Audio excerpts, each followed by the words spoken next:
Hi, this is David Kemp, writer for GamingSymmetry.com. Very cool. And what do you write about in GamingSymmetry.com? We typically do reviews of games. We do a few other things, normal side things. Some people write top 10 lists. Some people do regular commentary on games. In-depth features on talking about gameplay mechanics. But we like to think that we offer some fun reviews out there. Oh, do you focus on like video games, board games, all the above? Video games. I mean, myself, I usually focus on a lot of a lot of indie games. Although in the past couple of years, I've also written a couple of, I guess, some AAA releases. But it's getting to be a bad word these days. But for a long time, I also ran a feature on the site focusing on freeware releases. One of the people was here at the festival, actually, Stephen Orlando with Treasure Adventure Game, now Treasure Adventure World. That was exciting to finally meet him because I reviewed this game a few years ago. Yeah, awesome.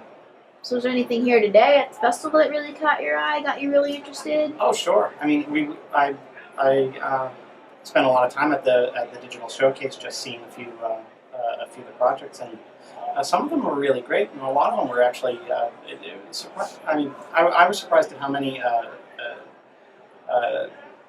how the quality of some of the student groups that were coming. There were some groups from Cornell. There was a group from NYU. A lot of thesis projects that have sort of become a reality, and it's really interesting to see all those.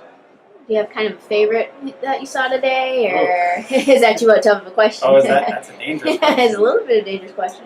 So, I suppose the one I really liked, it was one of the Cornell ones.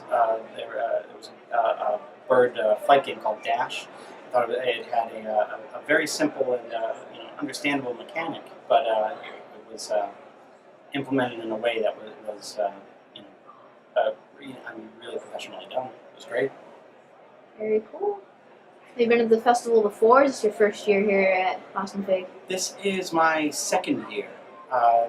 We were here last year, and I saw that the roles were reversed between games and tabletop this year. Thank you for that, because the cell reception isn't as good as it is upstairs. Very cool. So how do you like the festival being here in Cambridge? Is it cool I think for it's you, great. or? Yeah, I think it's great. It's also important. There are a lot you see every year. There's a lot of people out there willing to try their hand at making an indie game, and this is a great way for exposure for them. I mean, we're sort of at a time within the industry where it's never been harder and never been easier to make and effectively release an indie game. I mean, it's certainly a lot easier now with digital distribution. It's a lot easier we have different pay models, crowdfunding, all sorts of different avenues to think about. But at the same time, with all this accessibility, just comes overcrowding in an industry, and it gets harder and harder to find the ones worth talking about. I mean, I think indie burnout is starting to become a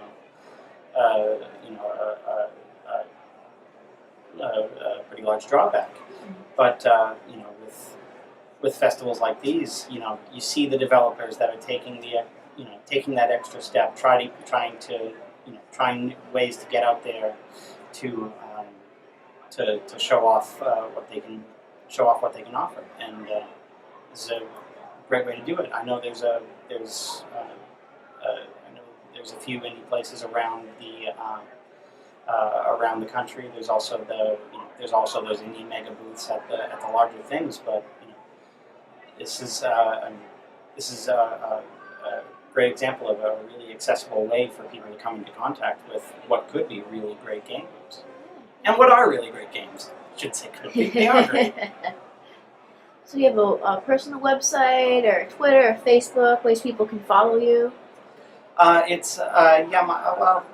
I don't do Twitter too much. I have a Twitter handle. It's Kemp David, KEMPEDAVID. And then we do have I do have a small personal blog site as well. But most of my writing ends up in the video game realm on GamingSymmetry.com.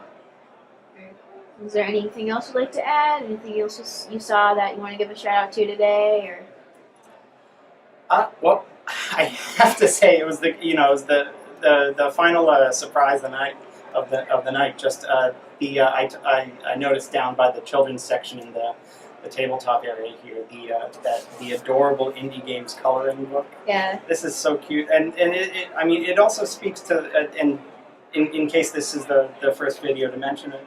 It features a whole bunch of the games that ended up getting featured in the digital showcase, and it just sort of, goes to show the collaborating atmosphere that can come out of the indie game scene.